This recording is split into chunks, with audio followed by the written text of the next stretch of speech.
Hi everyone, welcome back to another video from Webtech Tutorial. In today's video, I will be guiding you through how to log in to Remitly application. So without wasting much of our time, let's dive into the video. First of all, open the Remitly application from your app drawer. Once you get to the sign-in page for Remitly, you will now need to enter your email and password. Type in your email address associated with your Remitly account in the first tab, and then enter your password on the next field.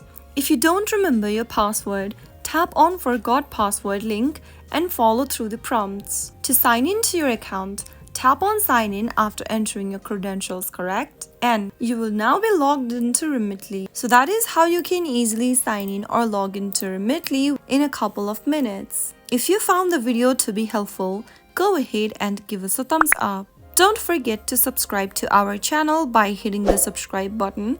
Also, press on the notification bell so that you'll never miss another upcoming upload from us. I will be back again in the next video. Thank you for watching.